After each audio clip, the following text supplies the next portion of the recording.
Aquí en Sociedad Bíblica de México. Como ya conoce nuestro auditorio de Enviando Vida, nosotros, pues bueno, hacemos postales creativas y después realizamos entrevistas para conocer diversos puntos de vista, y la entrevista del día de hoy, otra vez de lujo, es acerca de nuestra postal visto desde el punto de vista de la Biblia como libro. Ponemos en nuestra postal creativa, la tenemos en color naranja y le puedes sacar mucho jugo, y es lo que creemos acerca de la Biblia, un libro al cual le podemos sacar muchísimo jugo. Y pues bueno, la invitada del día de hoy, la doctora Isela Trujillo, antropóloga, doctora, maestra en lingüística y licenciada en Biblia. ¿Estoy bien, doctora? Así es. Ok. Y actualmente consultora de traducciones de Sociedad Bíblica. Y pues bueno, nos interesa mucho, doctora, cuál es su punto de vista de la Biblia vista como eso, como un libro. Bueno, antes que nada, al auditorio de Enviando Vida, es un gusto, agradezco mucho por esta entrevista y bueno, esperamos poder tener una conversación interesante. Gracias. La Biblia como un libro. Podemos iniciar que nos coloca en una posición de que como cristianos no es un libro cualquiera, ¿no? Es un libro que nos habla de Dios y que nos da instrucciones, que nos da reflexiones sobre cómo debemos guiarnos en la vida. ¿No? Es un libro que seguimos por fe. Pero también, por otro lado, es un libro que, digamos, en sus orígenes, tiene un contexto cultural, se ubica en una zona del mundo en específico, que da origen y son redactores, son personas ubicadas en contextos culturales específicos. Entonces ahí tenemos, digamos, seres humanos en concreto que responden a ideologías, que responden a situaciones de la vida propias de otro contexto cultural. Entonces tenemos Okay. estos dos elementos cuando hablamos de la Biblia como un libro que habría que considerar. Entonces, como digamos, los que estudiamos las ciencias bíblicas, tenemos procedimientos para poder tratar de adentrarnos, entender más cómo se dio origen a los textos bíblicos, quién los redactó, quién los escribió, qué lengua hablaban, a qué cultura pertenecían. Entonces, buscamos herramientas para poder profundizar en esos aspectos, con el fin de que nos dé luces para entender mejor el texto bíblico en nuestro presente. ¿Sí? Claro. Entonces, pues bueno, lo vemos claro, es un libro bastante interesante, va más allá de solamente un libro, ¿no? Yo creo que en la comunidad de Enviando Vida hay a lo mejor muchas personas a las que nos gusta leer libros, incluso cristianos, no cristianos y demás, pero visto así como solamente un libro, va mucho más allá. A mí en lo personal yo puedo decir que muchos textos bíblicos, pues muchas veces me llegan a volar la cabeza, ¿no? O sea, que dices, wow, o sea, ¿cómo es posible todo esto que se escribe en la Biblia? ¿Cómo sucedía? ¿Cómo reaccionaban los personajes? ¿Cómo opera la Biblia incluso en nuestras vidas? Dices, ay, no es cualquier libro, ¿no? Platicábamos hace ratito con la doctora de que esta entrevista la teníamos planeada en Enviando Vida con un amigo, Eduardo Limón, que tiene ahí algunos temas, pero él la íbamos a canalizar como un libro, ¿no? Y que nos diera él su punto de vista como un libro. Conseguimos esta entrevista con usted, doctora, y pues bueno, vemos que entonces sí es un libro que nos puede volar la cabeza, ¿no? Además de profético, de histórico, de conocer la voluntad de Dios. Pues bueno, es un libro que habla de muchísimo más. Ponemos en nuestra postal también que cualquier libro nos puede informar, la Biblia también nos va a informar acerca de la historia y de muchas otras situaciones, pero creemos que sobre todo la Biblia, además de informarnos, nos va a transformar. ¿Sí, sí lo ve usted desde ese punto de vista, Sí, doctora? claro, por supuesto. La Biblia, y hay que decir que es Biblia en sí la palabra es un conjunto de libros. Es un conjunto de libros que tiene una historia de formación, por ejemplo, si pensamos en el Antiguo Testamento, de más de 2000 años atrás, ¿no? Desde los primeros, las primeras expresiones bíblicas eran de tradición oral, que se transmitieron de tradición oral. Hay un tipo de estudio que se llama crítica de las fuentes. Entonces, se puede rastrear, digamos, cuáles son los orígenes más antiguos y luego se plasmaron de manera escrita. Entonces fueron diversos círculos de pensamiento que van dando origen, o sea, un periodo de formación de más de 2000 años. El Nuevo Testamento tiene un periodo de formación más corto. Podríamos decir que a partir del acontecimiento de la vida de Jesús, tiene un periodo de formación más o menos de 60 a 70 años y se conforman los textos escritos del Nuevo Testamento. Entonces tenemos, es multifacético, multicultural, hay muchas voces, Claro. hay muchos círculos de pensamiento, ¿no? Porque a veces puede uno notar, bueno, pero aquí dice una cosa y acá se contradice y eso, pero es por eso, porque hay muchas voces tratando de hablar y de entender la palabra de Dios, no, cómo entienden a Dios. Y en ese sentido, en todas, digamos, todas las narraciones bíblicas deja elementos para la transformación de las personas, ¿no? Donde vamos discerniendo, los humanos van discerniendo qué es Dios y qué es lo que quiere Dios o cuál es su voluntad para nosotros. Y en ese sentido es un libro, conjunto de muchos libros, de muchas voces que tienen como final transformar al ser humano. Claro. Entonces, en ese sentido, pues totalmente de acuerdo con esa expresión. Con esa expresión. Y pues bueno, vemos que sí, definitivamente es un libro maravilloso. Ahora, vemos que no es un libro cualquiera. Como escrito a lo largo del tiempo, sí vemos una continuidad. Me refiero a lo mejor en un contexto Dios hablando al pueblo, Dios hablando a nuestras vidas. Pareciera en algunos momentos que hay contradicciones, pero salvo lo que usted nos diga, doctora, creemos que no es así. ¿Cómo debemos? Vimos que la Biblia es un libro fuera de serie, de cualquier libro literario como tal. Pero entonces, al ser un libro tan distintivo, lo podemos leer como cualquier libro, lo vamos a entender. Hay algunas reglas con las que tenemos que leer y entender la Biblia. Bueno, digamos, hay dos aproximaciones típicas para la lectura del texto bíblico. Una es la que se conoce como una lectura del contexto inmediato, lo que sería una lectura hermenéutica. La interpretación que desde nuestras experiencias en la vida actual, en nuestra vida cotidiana, vivimos y entonces vamos y hacemos una lectura del texto bíblico. Son lecturas hermenéuticas. Estas son muy conocidas y comunes en muchas iglesias. Nos dan una primera acercamiento, ¿no?, a la palabra de Dios.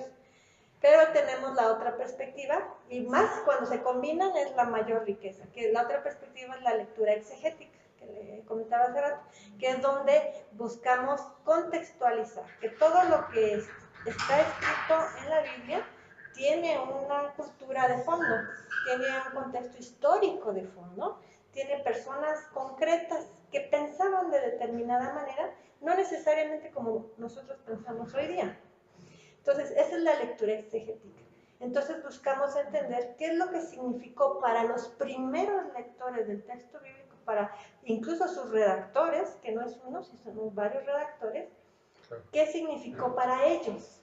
Y una vez entendido eso, traerlo a nuestro contexto actual. Entonces, combinar las lecturas exegéticas con esa profundidad con las lecturas hermenéuticas, y es cuando podemos encontrar, bueno, desde mi punto de vista, esa mayor riqueza de entender la palabra de Dios. Y casi cuando hacemos estos procesos nos damos cuenta que ahí está Dios. Y no sé, el innombrable, ¿no? El misterio de Dios está ahí, ¿no? Porque rompe la palabra de Dios cuando se hace las lecturas históricas, rompe los esquemas y los modelos de los proyectos humanos que había en aquella época. Es diferente. Y en ese sentido también podemos decir es un libro de todos los tiempos. Y incluso para el día de hoy sigue desafiándonos, ¿no? Claro. Y transformándonos. Sí, eso es lo que a mí, esa parte es la que me sorprende, ¿no? Un libro, pues de tanto tiempo. Sigue vigente. Exactamente, sigue vigente. Y bueno, la traía preparada esta pregunta para después, pero la voy a lanzar ahora, presente por eso. ¿Qué diferencia hay de tanto libro que apoya ideologías, religiones, un libro sagrado, ¿no? Tenemos pues varios, Corán para el islamismo, para los hindúes, Popol Vuh, el de los mayas, ¿cuál era? No recuerdo ahorita. Bueno, ahí. El Chilambalam, no sé. El Popol Vuh, exactamente. O sea, hay varios textos que apoyan doctrinas. ¿Qué diferencia podríamos encontrar en eso entre la Biblia, visto como un libro sagrado para el cristianismo, para el judaísmo quizás, y esos otros libros? ¿Qué diferencias hay, doctora? Bueno, yo creo que hay muchas diferencias y a mí, en los procesos que yo he podido hacer en la investigación, lo que a mí más me ha sorprendido es que nosotros tenemos el texto bíblico como un libro sagrado, pero es un libro profundamente histórico, es decir, profundamente arraigado en las situaciones de vida que viven las personas. Es muy, muy, nos habla mucho de las realidades que necesitamos en la vida cotidiana y de lo que pasa incluso con los gobiernos, ¿no? Si vemos la voz profética, ¿no? La crítica que hace a los gobernantes corruptos, ahí en Amós, en Isaías, ¿no? Entonces, él habla mucho de la realidad. Entonces, en contraste que otros libros, pensando, por ejemplo, los de las creencias mesoamericanas, ¿no? Como los mayas, son libros más mitológicos, como están desarraigados, hablan sí de una cosmovisión, pero que está fuera de la realidad humana, como, sí, más de corte, no sé cómo llamarle. ¿Fábula? Podríamos llamarle fábula, pero que no responden a las vivencias cotidianas, y la Biblia sí. Okay. Los textos bíblicos de la narración nos dan recomendaciones para encontrar y discernir cuál es la voluntad de Dios en un determinado evento humano, que es lo que los otros textos no tienen. Otro elemento muy, muy interesante es que, por ejemplo, en las otras religiosidades, las manifestaciones divinas siempre están arraigadas con los reyes o con las riquezas. Incluso Buda, ¿no? Era un príncipe que estaba rodeado de ostentosidades, pero en el caso de Jesús es un ser humano, se arraiga, se encarna como ser humano y nace en un pesebre, en humildad, en sencillez. O sea, no le gusta no nace en cuna de reyes como todas las otras divinidades. Claro, claro. Sí. Entonces ahí vemos la presencia de Dios desde un ángulo completamente distinto al de las otras religiosidades. Eso es muy interesante. Claro, bastante interesante, ¿no? Ese punto de vista. Y pues bueno, retomando los anteriores, sí me gustaría, aprovechando la doctora, la parte hermenéutica, ¿cuáles son sus recomendaciones? ¿Cuáles son las leyes o los principios hermenéuticos? ¿Cuáles son? Sí. Bueno, hay literaturas que nos refieren a esto. Normalmente se habla de hacer el círculo hermenéutico. ¿Dónde inicia el círculo hermenéutico? Es cuando nosotros en nuestra vida real nos topamos con un problema, ¿no? Un problema que puede ser de violencia, un problema que puede ser de un sufrimiento personal, un problema incluso de nivel social. Nos topamos con un problema. Entonces, el primer punto hermenéutico es entender bien cuál es el problema que yo estoy vivenciando en este momento de mi vida. Y entonces, entendiendo ese problema, yo voy y me acerco al texto bíblico. Empiezo yo a indagar en el texto bíblico de lo que existe ahí, qué área o qué narración se asemeja a la vivencia que yo estoy viviendo en este momento. ¿Y qué dice? Entonces se hace una selección, ¿no? Ahí viene una selección de capítulos, la selección de un libro en particular, que por ejemplo, Profeta Amós me interesa en este momento por las denuncias que él hace con respecto a la corrupción de los gobernantes, por decir algo. Entonces, se acerca uno al texto bíblico y se sugiere, para que hagamos un círculo hermenéutico completo, es hacer un estudio profundo, es leer no a la primera, no a la carrera, sino sentarse a leer con cuidado, con detenimiento, 1, 2, 3 veces, ¿no? Ver quiénes son los personajes, qué es lo que se vivencia. Es un poco buscar hacer exégesis, si es posible, indagar lo más que se pueda. Y entonces cuando yo entiendo lo que sucede en esa narración, casi de manera espontánea vienen las respuestas, ¿no? Lo que sucede ahí, y vienen las respuestas para el problema, pero ahora el que yo estoy viviendo. Así se resolvió en el texto bíblico, y ahí es donde yo veo el discernimiento. Aquí cómo se comportó esta persona, qué es lo que dijo, y ahí viene la enseñanza para mí. Entonces, y me responde a la problemática. Entonces, la lectura hermenéutica es contextualizada en el sentido de que me responde a un problema. No es una lectura en el aire del texto bíblico, sino me da un consejo, me da una recomendación de lo que yo debo o cómo yo debo comportarme frente a un problema que ahora yo, como humana, en este momento, yo estoy viviendo. Claro. Entonces, completamos el círculo de la hermenéutica. Ok. Y dentro de esta parte de la hermenéutica, ¿qué nos dice usted, doctora, acerca de muchas doctrinas o liturgias? A veces surgen de pues, una cita bíblica. Yo leí, pues no sé, hasta ahora nada habéis pedido en mi nombre. Pedid y recibiréis para que vuestro gozo sea cumplido. Esto quiere decir que yo le puedo pedir a Dios lo que sea y Él me lo va a dar, porque en el texto, pues así dice la Biblia, ¿no? Y luego, ¿qué pasa si no me cumple, no? Exactamente. El problema es que hay unas prácticas que, bueno, muchas iglesias han acarreado de extraer los textos bíblicos fuera de contexto. Es decir, en vez de leer un capítulo, me caso con el texto bíblico, y, por ejemplo, en el estudio de la Biblia es bien importante lo que está antes y lo que está después, porque no podemos sacar del contexto lo que se dice. ¿Por qué? Porque en términos del análisis del discurso no completa el significado, no completa el sentido, queda descontextualizado. Entonces, incluso no es nada más a nivel de un capítulo, que ese es lo mínimo que se sugiere, leer todo un capítulo. Un capítulo, es lo mínimo. Es lo mínimo. Lo ideal es ver, bueno, antes de ese capítulo que se estaba narrando y después de ese capítulo que es lo que se narró. Entonces es contextualizar la lectura. Entonces, perdemos sentido. Muchos versículos sí pueden dar mucha significación a nuestra vida si sabemos el origen contextual del cual viene dicho versículo, ¿sí? Entonces, una es ese problema.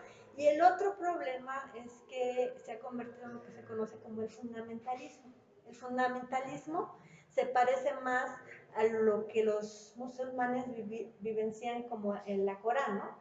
El Corán se tiene que cumplir al pie de la letra, ¿no? Si roba, le cortas la mano y vas y le cortas la mano, ¿no? Híjole, entonces, ¿qué tema trae en estas fechas electorales? Está en el Corán, ¿no? Si robas, claro, le cortas la mano y se cumple al pie de la letra.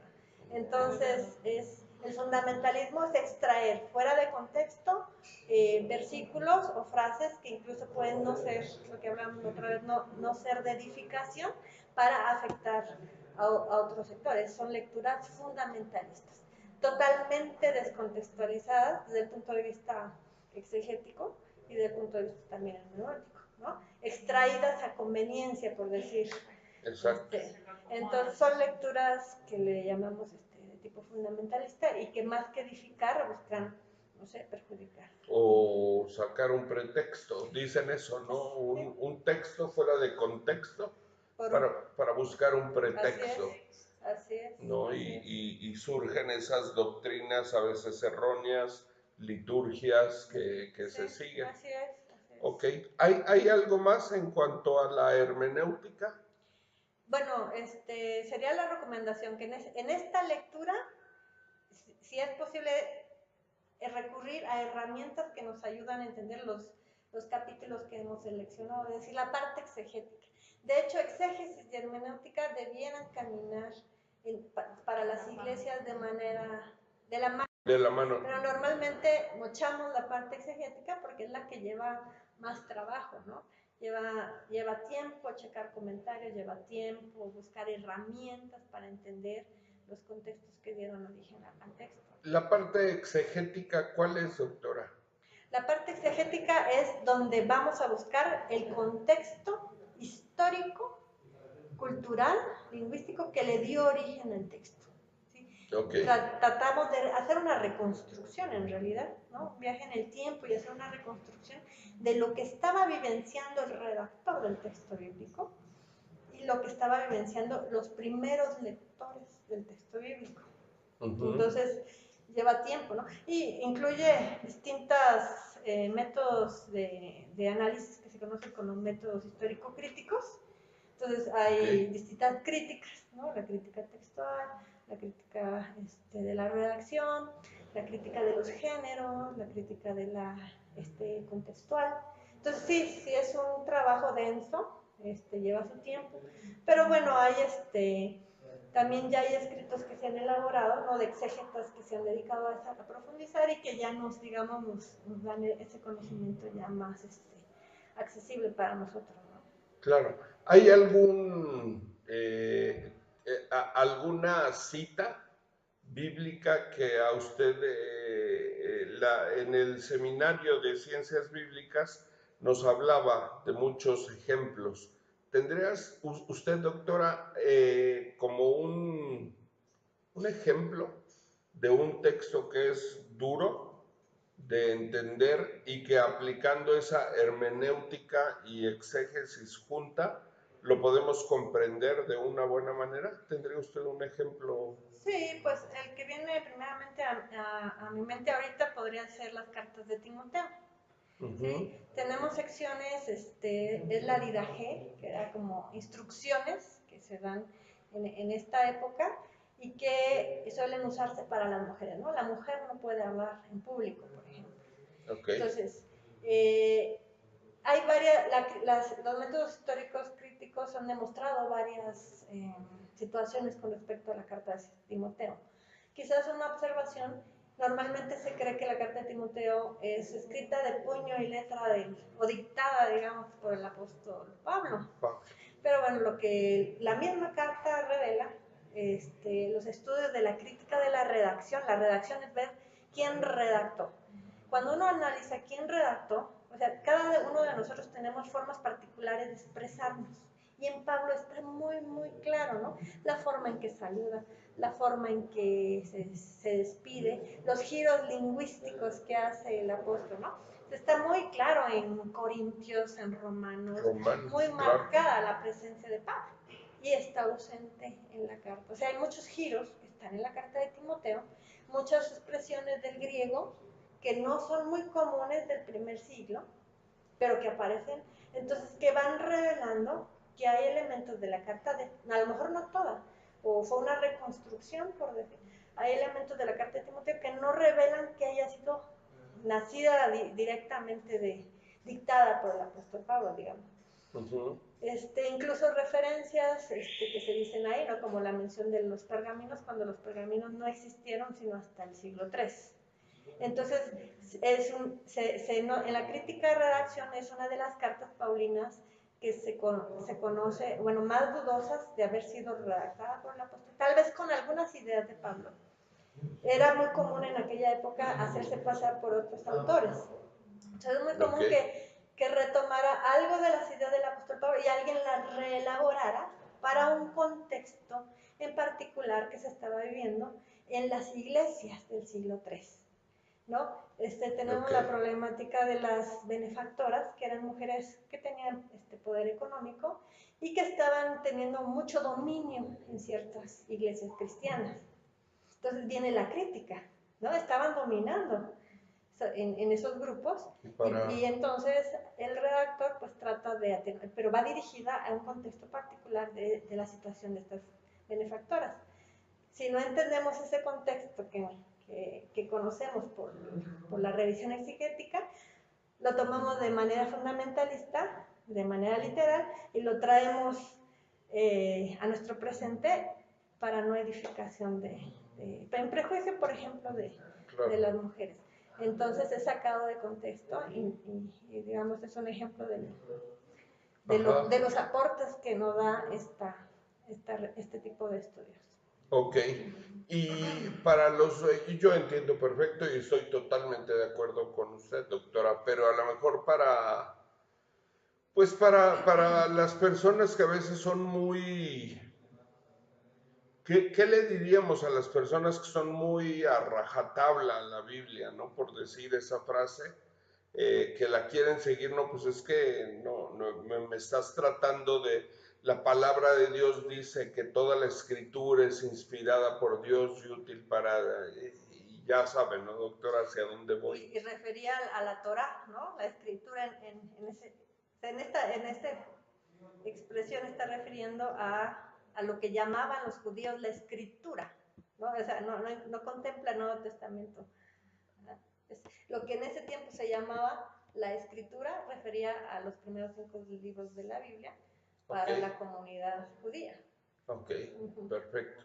Pero pues bueno, debemos entender entonces la Biblia también así, a quién va dirigido esa temática, el contexto, y pues bueno, desde ahí vemos que es un libro pues incluso muy rico para sentarse a leerlo, ¿no? Claro. Porque yo tomo una novela y pues dices, pues vamos a ver, ¿no? Está bien buena mi novela, me podré imaginar la novela, pero si me voy a sentar a estudiar la palabra de Dios visto como libro, que es lo que estamos tratando de hablar de la Biblia así, pues qué rico sentarte y creo que es cuando toma sabor, ¿no? La Biblia. Bueno, a mí en lo personal me pasa, ¿no? Yo por mucho tiempo decía, pues voy a leer la Biblia, pues porque ahí puedo encontrar la voluntad de Dios. Y sí, efectivamente la encuentra uno, pero cuando dices la voy a estudiar y empiezo a hacer esa hermenéutica, esa exégesis, pues me lleva a viajar en el tiempo, ¿no? A imaginar lo que estaba sucediendo y ahí pues de entrada ya se empieza a volver un libro sumamente interesante. Con respecto, está muy de moda también. ¿Qué nos dice usted, doctora, acerca de, a ver, los tiempos de hoy pues no son los de antes? Y muchas veces, eso es un hecho, creo, ¿no? Sí, definitivamente. Pero muchas veces el tratar de traer la Biblia, de traer el tema central de lo que nos estaba diciendo para esos tiempos, el tratar de traerlo a tiempos modernos, a veces sí se desvirtualiza muy fuerte la Biblia. ¿Hasta dónde, es mi pregunta, podemos estirar esos textos bíblicos para traerlos a los tiempos actuales, doctor? Sí, lo que pasa es que, digamos, la Biblia trae un mensaje de amor y de vida en su esencia. Desde el mismo Génesis, Éxodo, los elementos de liberación que están en el Éxodo y van recorriendo todo el texto bíblico. Digamos, hay un hilo conductor desde el Génesis al Apocalipsis, ¿no? Un Dios que siempre está con las personas que sufren, un Dios que siempre está con los desprotegidos, un Dios que libera de la opresión. Hay muchos elementos, todo el texto, y la vida de Jesús viene a confirmar todo esto que viene expresándose del Antiguo Testamento, pero digamos en lo profundo del mensaje del texto bíblico. El problema es cuando queremos traer esos otros elementos que no son de la cultura de nuestra época ni de nuestros tiempos, que responden, o sea, ¿cómo desligar el elemento de la inspiración de Dios con los elementos de la cultura? Porque se logra ver, ¿no? Los proyectos humanos tenían ciertas características, pero la voluntad de Dios dictaba otra cosa. Pero a veces, cuando se hacen lecturas a rajatablas, entonces yo extraigo y los traigo y los impongo, ¿verdad? Son lecturas completamente fundamentalistas, ¿no? Al pie de la letra de lo que dice aquí. Y entonces, ¿saben qué pasa ahí? En vez de que está el mensaje de vida, el mensaje de amor y de transformación, les quita el elemento central, que es dar vida, dar amor y edificar a las personas. Cuando se hace ese tipo de procesos, ¿no? Yo no quiero saber nada de la historia, yo nomás literalmente lo que aquí dice y punto. Le quito el elemento de amor, le quito el elemento de la enseñanza que está ahí, que está arraigada en lo profundo de eso. Que Dios está hablando a los seres humanos, sí, a través de una cultura específica. No puedo traer esa cultura específica a mi vida actual, porque yo vivo 2000 años después en una sociedad completamente distinta. Claro. Ajá. Pero entonces hay que desligar el mensaje, ese mensaje profundo que encierra y que está en todas las narraciones bíblicas, de esos elementos culturales, de eso que son de aquella época y de aquel lugar geográfico en otra zona del mundo. O sea, ahí sí puedo estirar un poquito siempre y cuando no quite el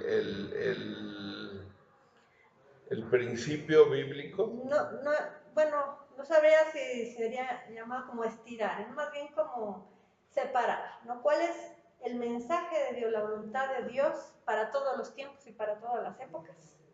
Si, por ejemplo, leemos el Eclesiastés, lo que él menciona, dice, claro, es como si yo lo pudiera leer hoy, ahorita en el siglo XXI, ¿no? Sí, claro. Entonces, hay elementos esenciales del mensaje. Lo que está mal es traer elementos que no son de la voluntad de Dios, sino que son las manifestaciones, digamos, a través de los cuales Dios quiso hablar a los seres humanos, traer esos elementos culturales y contextuales que están fuera. Y de ahí, si tomamos ese mensaje de amor y de vida y de inspiración que Dios nos da, es universal para todos los pueblos y para todas las culturas del mundo. Claro. Pero cuando yo traigo una cultura y la quiero imponer sobre la otra cultura, pues ahí es donde se cometen evangelizaciones que en vez de edificar, destruyeron. Destruyeron, claro. Sí, claro. Y se vuelve, pues sí, totalmente contrario, ¿no? Contrario a lo que se buscaba. Y a la voluntad de Dios, ¿no? Es evidente, ¿no? Cuando empieza a pasar eso. Ok. Por ejemplo, el versículo que se usa mucho en evangelizaciones, porque de tal modo amó Dios al mundo que ha dado a su Hijo unigénito para que todo aquel que en él cree no se pierda, tenga vida eterna. Entonces se utiliza.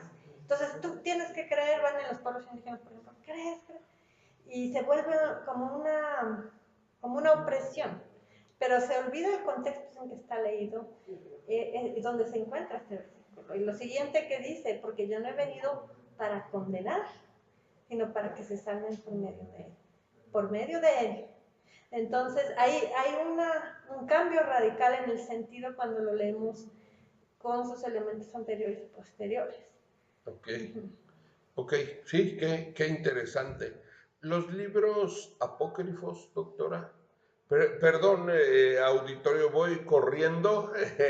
Yo sé que con la doctora nos podríamos pasar platicando muchas horas. Ojalá después podamos tener más tiempo que comparte incluso con nosotros. Ya veremos la agenda de la doctora. Pero pues bueno, voy corriendo, voy pasando a otros temas. Acerca de los libros apócrifos, doctora, ¿qué nos dice usted? Bueno, los que somos de tradiciones protestantes, se ha considerado que los libros que llamaríamos deuterocanónicos, porque son, digamos, que fueron agregados al canon después no, perdón, son parte del canon y fueron después sacados del canon. Se le conoce como libros falsos. Apócrifo es que es un libro falso. Falso. Pero lo cierto es que lo que llamamos deuterocanónicos conformaron parte del canon desde el siglo III. Están en las Biblias hasta en el siglo XVI. Si checamos el texto en alemán de Lutero, claro, podemos encontrar los libros deuterocanónicos. Exacto. Y Casiodoro de Reino también tiene los libros deuterocanónicos. Este proceso es posterior, es casi hasta el siglo XVIII, XIX más o menos, que estos libros, por una cuestión de económica y de imprenta, se van retirando de las impresiones protestantes, al grado de conformar quienes se quedaron, digamos, con la tradición de la Vulgata desde el siglo III, el mantenimiento del canon con los deuterocanónicos, y los protestantes retiran estos libros. Ajá. Entonces fue más bien ya haciendo bien la revisión histórica, fue un proceso más bien económico el que hizo que se retiraran. Pero tenemos libros sumamente bellos, ¿no? El libro de sabiduría, de los libros deuterocanónicos, tiene un mensaje muy profundo de la palabra de Dios y que está muy ligada a los libros de sabiduría, como Eclesiastés, los proverbios. Ajá, de la misma tradición de pensamiento, pero que fueron desligados más bien por otro tipo de procesos. Los macabeos son libros históricos que nos refieren cómo vieron un proceso ahí de guerra que tuvieron los judíos. Nos hablan de procesos históricos particulares que se vivieron ahí. Entonces, ahora, por ejemplo, pensemos en el libro de... hay un libro que costó mucho que fuera aceptado en el canon. Perdón. Se me fue. Ahorita chilo, no se preocupe, doctor. Fue muy tardío de aceptar en el canon y sin embargo la iglesia no se cuestiona en lo más absoluto porque está este libro dentro del canon que manejamos los protestantes. Claro, pero entonces no es pecado los libros apócrifos, no contradicen. Es que, perdón que hablas, porque a veces tenemos cosas arraigadas, ¿no? Pues no está en la Biblia, no, por algo no está en la Biblia, pero pues nos está diciendo usted que conoce esto y lo creemos, ¿no? Por cuestiones económicas, cuestiones de imprenta, pues bueno, suena lógico. Pero entonces es también rico leer esos libros como cristianos. Desde mi punto de vista, sí, yo los invito a leer los libros deuterocanónicos. Claro. Y también hay elementos muy importantes de la voluntad de Dios que podemos encontrar en estos libros. Sí, doctora, y desde el mío también, la verdad. Y además, yo creo que tenemos pues bueno, no le voy a decir herramienta, ¿no? El Espíritu Santo, ¿no? Que es quien nos revela también la palabra de Dios. Entonces, si los leemos bajo esa seguridad del Espíritu Santo, pues vamos a encontrar muchas cosas que nos pueden ser reveladas como historia, como entender más en esa hermenéutica, exégesis. Yo creo que nos van a dar también un tanto de luz para entender mejor, ¿no? Tenemos otros libros también considerados apócrifos, que son más bien del Nuevo Testamento, pero los que se conocen como los evangelios de Santo Tomás, de María Magdalena. ¿Son los gnósticos? Sí, es lo que le iba a comentar, los libros gnósticos. Estos libros, de hecho, ha sido interesante, algunos exégetas empiezan a leer, bueno, ¿qué dicen estos libros gnósticos? Pero bueno, lo que tienen estos libros es que se vieron muy influidos por las tradiciones religiosas del mundo helénico, los gnósticos de los misterios. Y entonces se nota muy cargado de estos elementos de la cultura helenística. Entonces, que lo hacen muy distinto. Un Marcos, por ejemplo, el Evangelio de Marcos, que es muy vivencial, muy de la vida cotidiana, que se piensa que pudo ser redactado o dictado por el apóstol Pedro, ¿no? Y vivencias muy cercanas a la vida de Jesús, ¿no? Gestos, ¿no? Sonrió, miró al cielo. Entonces, muy vivenciales, y un libro como el Evangelio de Santo Tomás, donde ya hay más como simbolismos y alegorías. Entonces, unos muy históricos y otros ya con mucha influencia cultural del helenismo. El helenismo. Así es. Ok, pues sí, sí, muy, muy interesante eso. La parte de las traducciones bíblicas, doctor, también muy de moda. Yo soy una persona súper casada con la versión 60, me gusta mucho. Entiendo también, no soy una persona que se mete en muchos problemas por una traducción, ¿no? Entiendo que si le voy a hablar a un niño, pues el lenguaje actual me va a venir mejor para que el niño entienda. A alguien que pues aún no se convierte, también le voy a hablar de una mejor manera en otras traducciones. Yo no me complico tanto la vida, pero ¿qué nos dice usted como profesional en esto acerca de las traducciones? ¿Hay alguna que sea errónea? O sea, que dices, no, es que la peor traducción de las Biblias es esta, o la peor revisión, o tiene muchos errores, o le quitaron cosas. ¿Hay alguna que usted nos diga esta desde su punto de vista, claro? Bueno, las que más se utilizan tanto en el mundo evangélico como en el mundo católico son todas traducciones, digamos, que han tenido enfoques de traducción distintos, algunos enfoques mucho más literales, otros enfoques más basados en el significado y que las hacen radicalmente diferentes. Pero normalmente todos han tenido ese cuidado, ¿no? de mantener como una dictaminación, un grupo de especialistas que cuidan el proceso de traducción. Las Biblias más importantes, Dios habla hoy, la TLA, la Internacional, la Biblia de Jerusalén, excelente traducción de los católicos. Le he estado leyendo y me ha gustado, claro. Literal, digamos que es la Claro. Valera de los católicos, la Biblia de Jerusalén y otras de otras épocas. Por ahí suelen circular otras, pero uno puede ver ahí desde quiénes la editan, quiénes la elaboran. A veces no declaran ni quién es el grupo, pero normalmente tiene que haber cierto respaldo, ¿no? La Comisión Bíblica para el mundo católico, Sociedades Bíblicas Unidas, para los mundos protestantes. O sea, normalmente podemos ver los sellos, que esto quiere decir que están formados por grupos de especialistas que han cuidado, ¿no? Independientemente que tenga un enfoque de traducción, que puede ser muy diferente de un enfoque literal, de un enfoque basado en el significado, pero son textos, solamente son cambios en cuanto al enfoque de traducción, que todos pueden ser utilizados. Cuando hablamos ya de una traducción, que ya no sería traducción, que vienen a ser paráfrasis, que vienen a ser con añadidos, que vienen a tener interpretaciones, pues ya son, digamos, fuera de lo que llamaríamos una traducción o fuera de los principios de lo que una traducción debe seguir. Ajá. Normalmente vienen, por ejemplo, a sociedades bíblicas distintos grupos con diversas perspectivas doctrinales.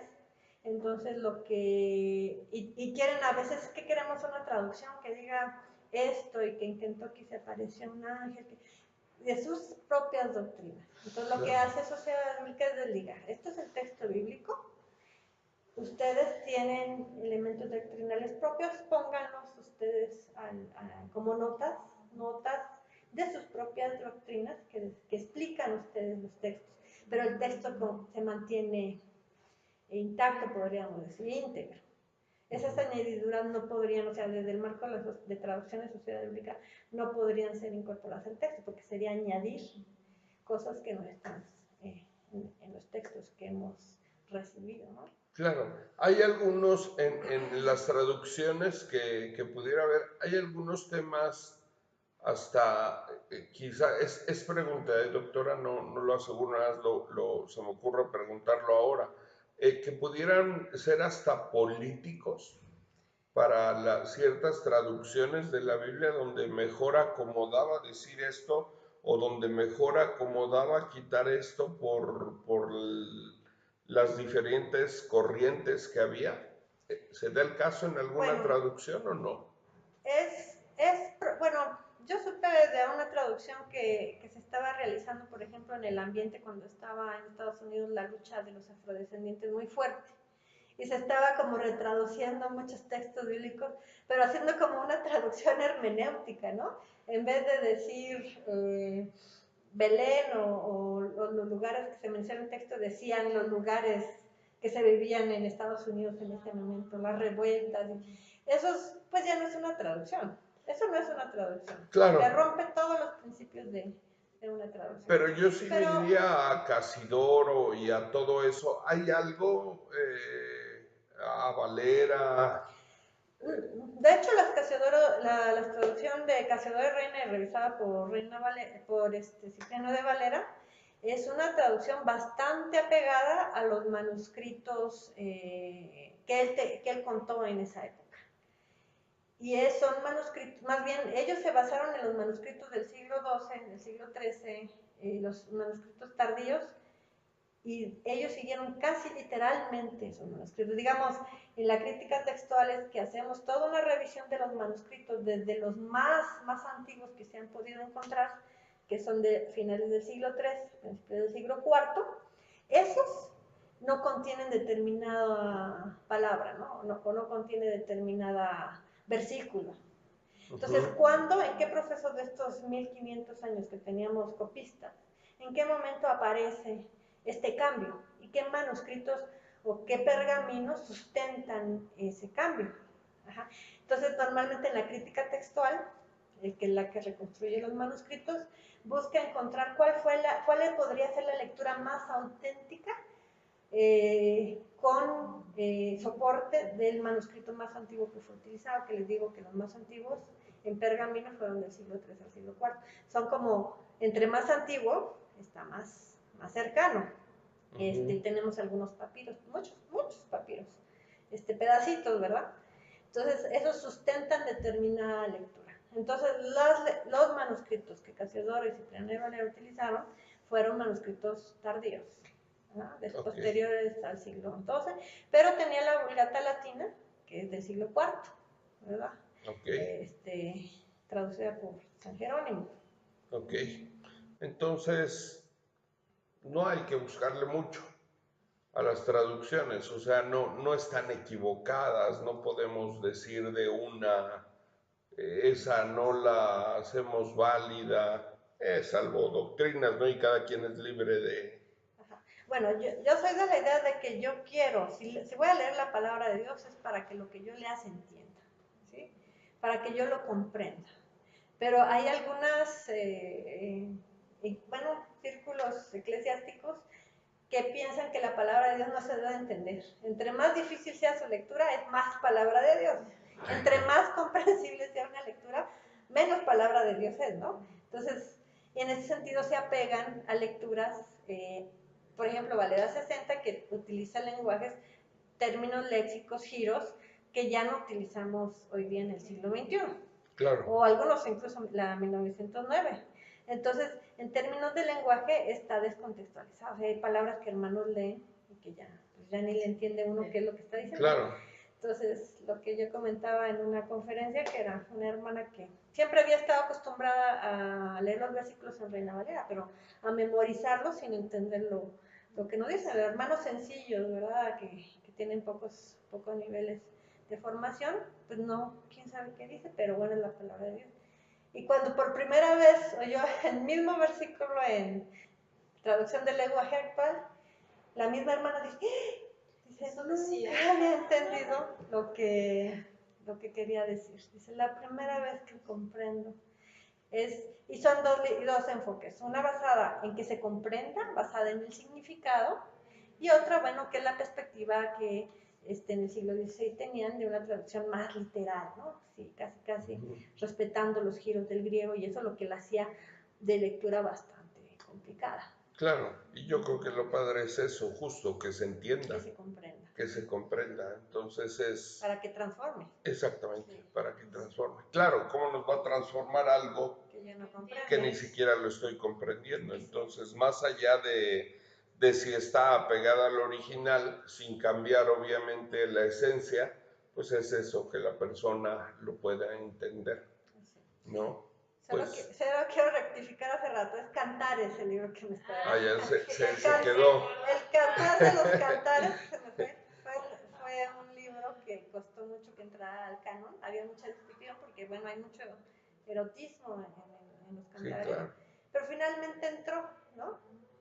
Pero, Y un hermano todavía recientemente me dice, pero ¿por qué está cantares ahí si eso no edifica? Decía, ¿no? Entonces, hoy, pero bueno, cuando se es entiende, poesía, claro, es muy claro. bella y es muy simbólica. Exacto, muy simbólica y cuando se entiende, lejos de ese erotismo, o hay un erotismo muy, cuando lo entendemos muy bonito entre el Padre, entre Dios y su iglesia, Claro. Hay mucho simbolismo muy, muy bonito, ¿no? Y cuando se entiende, lo hace muy bien. Pues ya nos evitó una edición, doctora, porque lo dejamos, pero el minuto 52 se acordó la doctora, no dejó, dice, ¿cómo de que no me acuerdo? Sí se acordó. Se me fue. No, está bien, doctora. En su experiencia, es lo último, pues bueno, ya también la doctora, pues bueno, tiene que hacer su viaje el día de hoy a Oaxaca. Nos gustaría platicar muchísimo más con ella. Hay algunos libros que muchos nos cuesta trabajo entender, sobre todo los proféticos. ¿Cómo nos recomendaría leer un libro profético? Porque sí, tiene su... Le iba a preguntar antes, para usted, o más bien se lo pregunto, para usted, doctora, ¿cuál es el libro de la Biblia o los 2, 3 libros que más trabajo nos pueden costar entenderlos y cómo solucionamos el poder entenderlos? De hecho, bueno, los proféticos son complicados porque nuestra noción actual de la profecía es muy diferente a lo que llamamos género literario profético, ¿no? Nosotros normalmente miramos los libros, bueno, desde el sentido moderno, la profecía es algo que va a suceder en el futuro, ¿no? Entonces, cuando hablamos de los libros proféticos, estoy pensando, por ejemplo, no nada más lo del Antiguo Testamento, en Apocalipsis, ¿no? Ajá. Normalmente se lee como algo que va a suceder, las profecías pero está muy, cuando uno revisa lo que es el género literario de la profecía, es totalmente lo contrario, porque están arraigados a contextos históricos muy particulares de vivencias que se estaban viviendo ahí, que eran de opresión. Exacto. Y que por esa opresión tenían que mantener simbolismos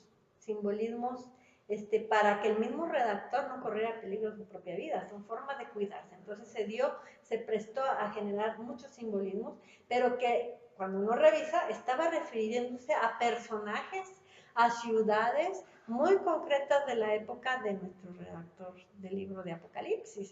De hecho, está haciendo una crítica política bien fuerte el libro de Apocalipsis al Imperio Romano y a la persecución que los primeros cristianos estaban viviendo por el Imperio Romano, ¿no? Se habla de Roma entonces es muy arraigado, es una crítica tremenda a lo que se vivía políticamente. Y normalmente igual nuestros libros proféticos, Isaías, Amós, Jeremías, Ezequiel, todos estos libros también tienen esos tintes de denuncia, ¿no? Una denuncia bien fuerte, porque había en la clase gobernante una gran corrupción. Esa gran corrupción era interpretada como una desviación de los principios de lo que Dios quería. Entonces ellos denuncian muy fuertemente los procesos que estaban ahí, ¿no? Dejan al pobre hasta sin zapatos, alteran las básculas. Es profundamente histórico, muy contextualizado, y los profetas son la voz de Dios, ¿no? La voluntad de Dios. Ellos estaban cambiando de caminos, estaban corrompiendo, no estaban siendo honestos y estaban subyugando, estaban oprimiendo al pueblo. ¿Quién? ¿Los reyes a quienes les profetizaban? A los que les dan las profecías, estaban oprimiendo. Okay. Sí, cuando nosotros leemos cómo vivían esos gobernantes, porque tienen nombre, tienen periodos, sí, claro. todo eso puede ser a nivel histórico revisado, documentado, y qué es lo que estaban haciendo, estaban... Ajá. Esa podría ser una buena manera de decir, para entender ese tipo de libros, es bueno ir a la historia de en qué momento les estaba hablando Isaías, Jeremías, a quiénes, en qué periodo, qué es lo que hacían. Y el mismo texto bíblico nos da muchas claves, ellos mismos van describiendo qué hacen, qué eso. Todo eso se salieron del camino de Dios y es una invitación a que regresen, a que dejen de ser opresores, a que dejen de ser corruptos y que retomen el camino y que se acuerden de sus antepasados, ¿no? Lo que Dios le dio a su pueblo, ¿no? Entonces las denuncias son, ¿no?, muy fuertes, ¿no? Claro. Isaías, Amós, Jeremías, todo eso. Y también nos habla de una profecía a futuro, un libro profético, cuando nos profetizan al Mesías, por ejemplo. Sí, bueno, en el caso de Isaías, para nosotros los creyentes como cristianos se habla, ¿no? El siervo sufriente es la referencia al nacimiento de Jesús, ¿no? Y Entonces sí sí estaba debemos dentro de mirar la creencia también. de los judíos de aquel momento la venida del Mesías, ¿no? Los judíos actuales hasta el día de hoy consideran que no ha llegado Este Mesías. Ok, sus libros más difíciles, ¿cuáles diría? Que son de la Biblia, que dices difíciles, pero a lo mejor ricos cuando los entiendo y cuando me meto a estudiar.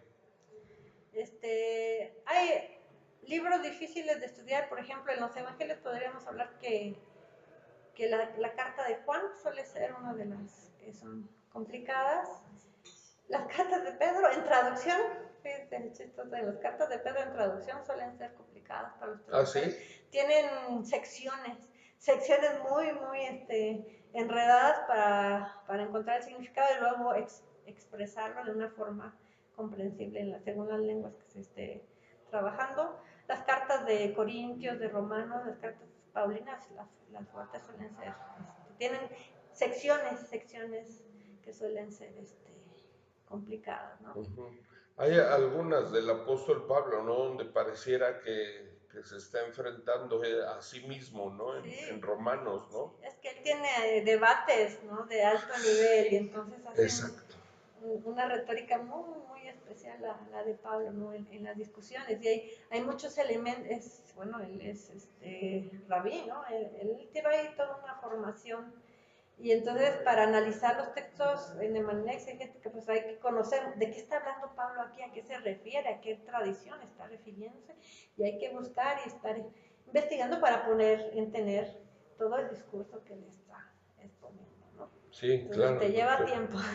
Ajá, entonces esos serían sus libros difíciles. ¿Cuáles nos dijo, doctora? Pues yo estaría hablando de los Corintios, Corintios, Romanos, son libros Romanos, complicados, Juan, Juan.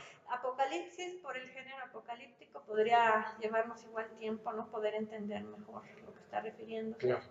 En el Antiguo Testamento podríamos pensar, bueno, ciertas partes de los libros proféticos, Ezequiel, por ejemplo, ¿no? Yo lo veo esto porque lo que más luego le complica a los propios traductores es, tal vez no en un solo libro, sino a veces secciones dentro de ciertos libros que suelen ser complicadas, ¿no? Dependiendo del género, ¿no? Géneros narrativos suelen ser más sencillos de explicar, ¿no? Como Ruth, algunas historias del Génesis son más sencillas de. Claro. Pero, por ejemplo, las leyes en traducción, en Levítico, en Deuteronomio, hay bastante luego complicación porque se habla de muchos objetos culturales muy propios de la cultura judía.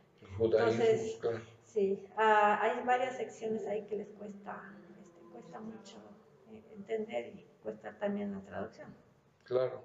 Doctora, y un cierre de esto, de la Biblia como libro. Y yo desde la vez pasada le preguntaba eso y quería tomarlo más bien. Yo sé que leer la palabra de Dios y más ahorita con la plática que tenemos con usted, pues es más rica en cuanto a conocimiento y lo que puede hacer por nosotros en cuanto a transformarnos, visto desde esa hermenéutica y esa exégesis, pues va a ser mucho más rico entenderla.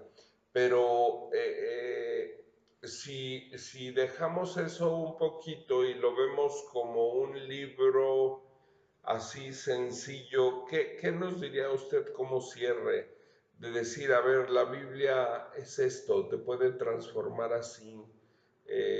No sé, ¿qué nos diría usted para cerrar esto de la Biblia como un libro tan bonito con la voluntad de Dios? ¿Qué es lo que quiere hacer la Biblia en nosotros? Vamos a suponer que usted no es ni antropóloga, vamos a suponer que no es licenciada en Biblia, vamos a suponer que no sabe usted mucho. ¿Qué diría una persona que sabemos que sí es totalmente estudiada, pero qué nos diría para cerrar en algo sencillo de la Biblia? Sí, yo sí haría la invitación a todos nuestros hermanos que no se conformen con la primera lectura, que traten de leerlo 2, 3 veces el mensaje y revisar si lo que están entendiendo es de vida, ese mensaje es de vida, si es para edificación. Si buscan leer un texto de manera superficial, pero para utilizarlo de un modo negativo o que no va a dar consolación, sino va a generar represión o va a generar castigo, entonces debemos cuestionarnos si realmente estamos haciendo una lectura pertinente del texto bíblico o más bien una lectura a conveniencia, ¿no? Si no tenemos todas estas herramientas para poder estudiar la profundidad, pero por lo menos pensar si el mensaje que estoy encontrando aquí, que voy a compartir, va a ser para edificar, va a ser para dar vida, va a ser para transformar, o mi propósito es lo contrario. Entonces yo creo que esa podría ser la clave para que se acerquen y encuentren el bello mensaje de Dios que tiene para todos. ¿Por qué diría eso, doctor? ¿Por qué nos da esa recomendación? Sí, bueno, doy esa recomendación porque sí suele ser común. Bueno, yo lo he visto en la evangelización que se ha hecho en las comunidades indígenas, lo he visto con ciertos grupos de mujeres y eso, que se ha utilizado el mensaje pero de manera pervertida, ¿no? Para castigar, para oprimir, para limitar a las personas y no para consolarlas. Entonces sí. Y Dios no es así. Y Dios es amor, ¿no? Claro. Dios es amor y no vino para condenar. Sí. Entonces no puedo usar la Biblia para condenar a las personas, sino para dar amor y para perdonar. No, pues si mi propósito es lo contrario, tengo que cuestionarme yo mismo si estoy haciendo una lectura pertinente del texto. Claro, Dios es amor. La Biblia sí la podríamos resumir en amor. Es amor y todo lo que encierra la palabra amor. Claro, y el amor a veces duele también. Claro que sí, porque nos cuestiona muchas cosas. Claro, nos enfrenta a nosotros mismos, exacto. Pero, pues bueno, qué padre cerrar eso, ¿no? La Biblia es en amor. Así es. Y pues bueno, doctora, muchas gracias por este tiempo que nos regaló. Sabemos que va a edificar a quienes nos escuchan. Y pues al leer la Biblia, de verdad es un libro muy rico. Escribimos de una manera muy rápida en Enviando Vida, pero pues aquí está desde el punto de vista de una experta como usted, doctora. Gracias, gracias de verdad. Pues muchas gracias a ustedes por esta bonita labor y es un proceso muy bueno el que ustedes hacen de poder difundir a un nivel bastante de amplio alcance, ¿no? Los distintos puntos de vista sobre la palabra de Dios y están en esta ruta, ¿no? De poder transformar las vidas, así que pues muchas gracias nuevamente por la invitación a esta entrevista. Claro, doctora, y toda la honra, toda la gloria para Dios. Que así sea. Amén. Amén. Gracias, doctora. Gracias. Qué padre. La doctora, le digo, es que es tan cierto que no nos damos ese tiempo de leer, de estudiar, o sea, de ir escudriñando, ¿no? La Biblia, y ahorita como dice eso, o sea, leerlo con ese amor, o sea, entenderlo, comprenderlo, y dices, no.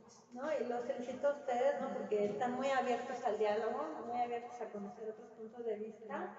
A veces hay denominaciones muy difíciles de conversar, muy difíciles porque están encerrados en una tradición, ¿no? Y ensimismados, y a veces por falta de conocimiento, pienso yo. Entonces, pero ustedes tienen una tarea muy buena, muy importante. Gracias por las preguntas, muy buenas, ¿no? A los dos, sí. Muy buenas preguntas. Les muy dado eso, estudiar. O sea, ayer dices, me voy a poner a estudiar, igual es la 1 de la mañana. Y dice, no importa, de repente en la mañana me dice, llegué como eso de las 3:30, dice, de que yo me puse a estudiar. Claro. Le digo, pues sí, le digo, es que vas a tener a una experta en la claro, materia, tienes que llegar al nivel de la doctora. Y seguro me muy bien ordenada también toda la lógica. Claro, traté de abordar varios temas y pues bueno, eso. Nosotros incluso pues no quitamos el dedo del renglón, ¿no? Yo creo que católicos, testigos de Jehová, cristianos, deberíamos quitarnos Muchas vendas de los muchas ojos. vendas de los ojos, ¿no? Porque si bien la palabra de Dios es clara, sí queda claro que todos somos sus hijos. Podemos estar equivocados unos en Claro. algunas otras cosas, pero pues la Biblia es la palabra de Dios y nos agrada muchísimo haberlo platicado, lo que dice ahorita Liliana, ¿no? Hacer tu devocional con este libro, con la palabra de Dios. ¿Qué Dios me quiere decir hoy?